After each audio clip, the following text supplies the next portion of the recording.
Yankees fans, gather around and listen up. This one's for you. If your heart beats for pinstripes and you live for those electric moments under the Bronx lights, then get ready to relive a month that reminded the world why the New York Yankees are one of the most iconic franchises in all of sports. April wasn't just good, it was historic. We're talking jaw-dropping stats, dominant performances, and two of our biggest stars stepping up in a way that only legends do.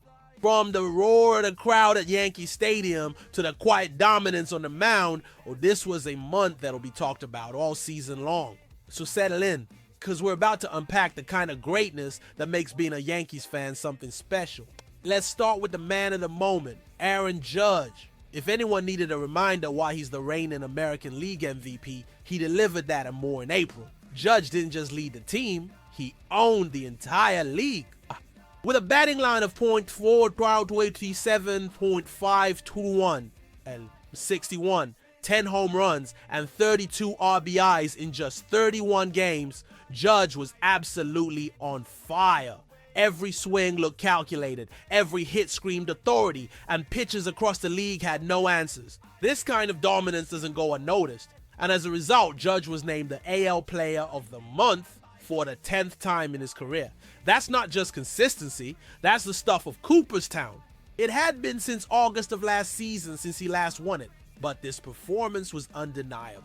It's no exaggeration to say Judge was on another level, and when he's locked in like this, the Yankees are an unstoppable force. On the other side of the ball, the Yankees' newest ace showed up big time.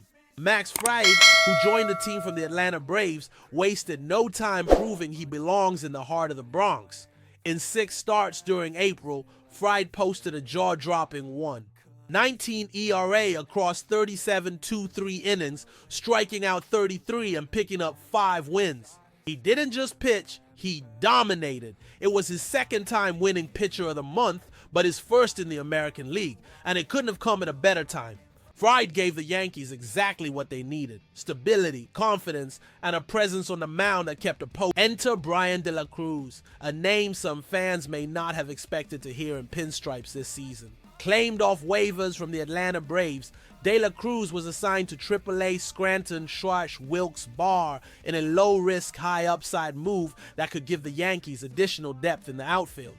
To make room on the 40-man roster, Giancarlo Stanton was moved to the 60-day injured list, though the team was quick to clarify that this was more procedural than anything else. He's still expected to be back in May if his recovery stays on track. As for De La Cruz, the numbers haven't been pretty so far. A slash line of .191, weighted to 4C 213, with no home runs or RBIs in 16 games. But there's clearly something the Yankees see in him.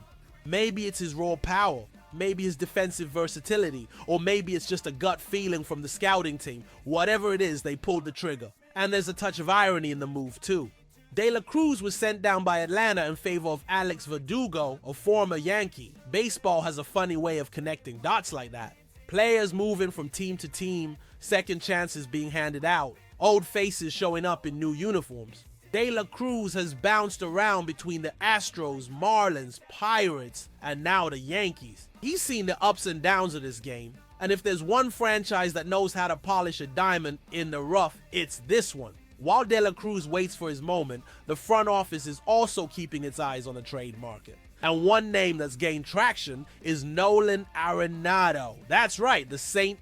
Louis Cardinals third baseman could be on the Yankees' radar, especially given the current situation at third base. Oswaldo Cabrera has done a respectable job filling in, but his numbers, 364, 354, 1 home run, 8 RBIs, suggest there's still room for a serious upgrade. With DJ LeMahieu struggling to stay healthy, the idea of bringing in a proven all-star like Arenado makes a lot of sense. And if the Yankees are serious about a postseason push, they'll need that kind of production and defense at the hot corner. Arenado isn't just a bat, he's a game changer. And while he previously declined a trade to the Astros due to his no-trade clause, a move to the Yankees could be a different story. His former teammate Paul Goldschmidt is already thriving in New York, and the chance to reunite in a playoff-bound club might be just a nudge Arenado needs to greenlight a move. He's bounced back well after a rough 2024 season, currently hitting .14 336 0.4 with 3 home runs and 13 RBIs. Solid numbers that combined with his elite glove would instantly make the Yankees better. So now I've got to ask you, Yankees family, what was your favorite moment from April? Was it one of Judge's moonshots? Fried mowing down hitters with that filthy curveball? Or maybe the news of a potential trade that's got you buzzing about what's to come? Drop a comment, let the community know, and let's keep the conversation going. There's nothing like talking baseball with fellow fans who bleed navy and white. As the Yankees continue to dominate headlines with standout performances, the front office hasn't sat back for a second. In a league where success is built as much in the shadows of strategic roster decisions as it is in the bright lights of Yankee Stadium, New York knows the road to a championship is paved with both stars and depth. And April proved just how seriously this organization is taking that idea. It's not just about Aaron Judge launching baseballs into the stratosphere or Max Fried carving through lineups like a surgeon. It's also about making the quiet, calculated moves that bolster your roster for when the real battles begin, October. That's why the Yankees made headlines again with the addition of Bryan De La Cruz, a former Atlanta Braves outfielder who now joins the Yankees organization at the AAA level. At first glance, this may seem like a footnote in a busy season. De La Cruz hasn't exactly torn the cover off the ball this year. He's slashing .199 Hono out to 4 to see 1-2-13 with no home runs, no RBIs, and just 9 hits in 16 games. But dig a little deeper and the logic becomes clearer. The Yankees are playing the long game. They've moved Giancarlo Stanton to the 60-day IL, not because he suffered a new setback, but because they needed room on the roster, and Stanton wasn't quite ready anyway. It's a strategic reset, one that buys time and options. What's interesting about De La Cruz is his journey. He's not a prospect, but he's not a lost cause either. At 28, he's already been part of 5 MLB organizations: the Astros, Marlins, Pirates, Braves, and now the Yankees. He's seen how different franchises operate, and that experience gives him a mental edge. The Yankees see something they can work with, even if it takes time. Maybe it's his defensive flexibility. Maybe it's untapped power. Or maybe it's simply about having a solid plan B if more injuries start to pile up in the outfield. Either way, moves like this are the chess pieces you don't notice until they help you checkmate an opponent come playoff time.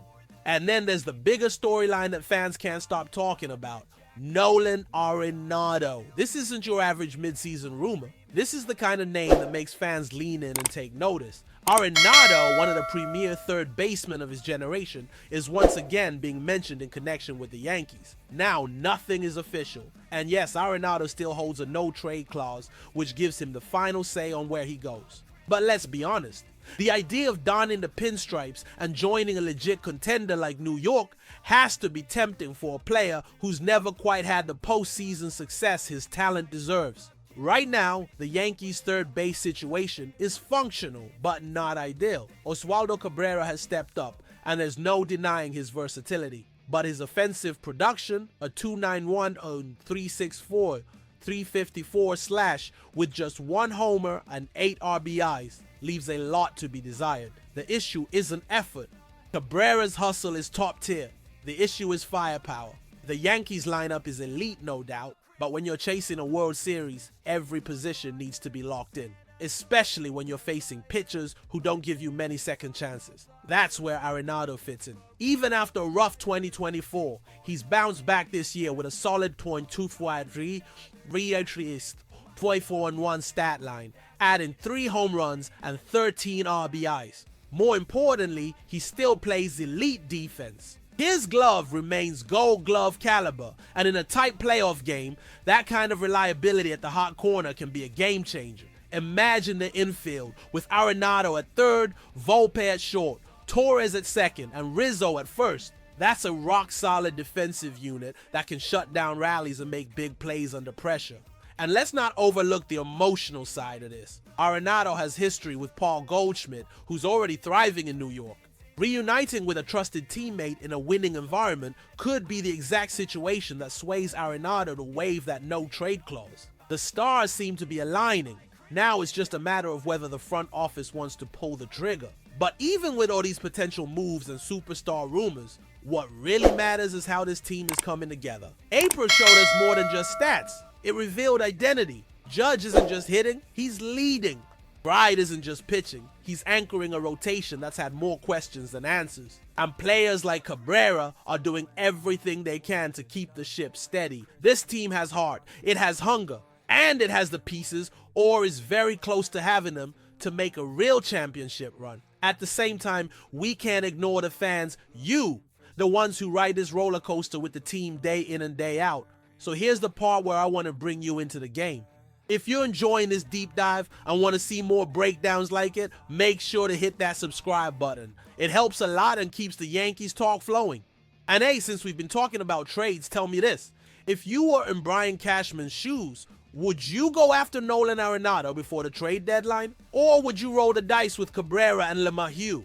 No pressure, just drop your take in the comments. I'll read every one of them and love hearing the different perspectives from fans across the country and even the globe. It's all part of what makes this community so strong. And don't just comment, challenge each other respectfully. Got a trade idea? Share it. Think De La Cruz could be the surprise story of the season? Let us know. The more voices, the better. This isn't just a team we follow, it's a team we believe in together. With April in the books, a May already unfolding, the New York Yankees find themselves in a position that many teams envy. Top of the AL East, playing high-level baseball, and with their two biggest stars firing on all cylinders. But no one in the Bronx is celebrating just yet. That's the thing about this franchise. There's a legacy to live up to, a standard that never relaxes. Winning in April is great, but it's October that matters. And if there's one thing the Yankees understand better than any other team in Major League Baseball, is that momentum only matters if you keep building it. The good news? The foundation is solid. Aaron Judge is looking every bit the MVP again. His presence in the lineup not only fuels the offense statistically, but sends a message to every opponent. This is our house, and we're not backing down. The way he approaches each at-bat with discipline and confidence is something you can't teach. It's greatness earned through grind. You can see it in how pitchers work around him. You can feel it in the crowd when he steps into the batter's box. He's not just a hitter, he's a moment waiting to happen. Then there's Max Fried, who has not only brought elite pitching talent to the Yankees rotation, but also a sense of calm and consistency. He's the guy you want on the mound in a must-win game. That 1.19 ERA in April wasn't luck, it was mastery. And while there's still work to do in the rotation, Carlos Rodon has had his ups and downs, and others haven't quite found their groove. Fried's presence gives the coaching staff something invaluable: trust. They know every fifth day the team's got a real shot at winning, no matter who they're facing. But as promising as things look now, the road ahead will test every bit of the Yankees' depth, resilience, and creativity. Injuries remain a constant threat. Stanton's move to the 60-day IL was a reminder that no matter how stacked a roster may look, fortune plays a role in every season. That's why the De La Cruz acquisition, minor as it may seem on paper, could end up being one of those under-the-radar decisions that pays off in a big moment. Sometimes the difference between a first-round exit and a World Series run is a bench player stepping up when it counts. The Yankees are preparing for that, and we can't ignore the infield question marks. Even though Cabrera has been serviceable and DJ LeMahieu is close to returning, the rumors around Nolan Arenado continue to bubble. Would a trade for Areano transform the Yankees into instant title favorites? It's hard to argue otherwise. His bat, his glove, and his leadership would add an entirely new layer to this team. But even if that deal doesn't materialize, what matters most is that the Yankees are in a position of strength. They're not desperate. They're building, they're measuring, they're ready to strike when the time is right. And look, we've talked a lot about stats, trades, injuries, and potential lineups. But baseball isn't just about the numbers, it's about the pulse, the vibe, the energy of a fan base that refuses to be quiet. That's you.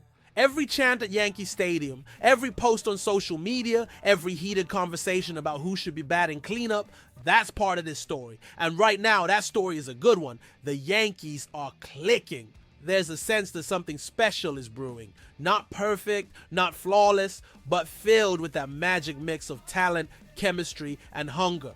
So if you've enjoyed this journey through the Yankees' April domination, Whether you're a lifelong fan who's watched Mantle and Jeter or someone who just got into baseball during Judge's rise, I want to say this. Make sure you subscribe to the channel. Not because it's a routine call to action, but because this is a place built for fans like you. Fans who care, who debate, who celebrate and suffer with this team. Your subscription isn't just a number. It's your seat in this digital stadium we've created, where every voice matters. And before you click away, I've got a question for you. One that really taps into the heart of this current moment. If you could make one move to get the Yankees ready for a deep playoff run, what would it be? Would you pull the trigger on Arenado, give De La Cruz a shot in the majors, restructure the rotation? Or maybe you believe the pieces are already in place and all that's needed now is time? Drop your thoughts below and don't hold back. Whether you agree with what's being said here or have a totally different take, this is your chance to shape the conversation. Also, let's turn this into something fun. In the comments, share the moment this season that made you yell at the screen the loudest. Was it Judge's 4-5 what did he ever 50-foot bomb against Boston? Fried freezing a batter with a 12-6 curve in a clutch inning? Or maybe it was just hearing New York, New York after a walk-off win. Let's flood the comments with stories and keep this fan base lit. This team is better when the fans are loud, and that includes here too. To wrap this up the only way that feels right. From me to you, thank you. Thank you for being part of this community. Thank you for riding the highs and lows of this roller coaster season. And if you haven't subscribed yet, now's the time. Hit that button, join the squad, and let's keep building something special together. There's a reason the Yankees are called the most storied franchise in sports. It's not just the banners in the stadium. It's the people who believe every season can be the one. So tell us in the comments, what did you love about this video? What did you learn? What are you looking forward to most this season? Let's make this channel a place where Yankee pride runs deep and wide. Let's go, Yankees. The road to October is long, but we got the lineup, the rotation, the fight, and most importantly, we got the fans.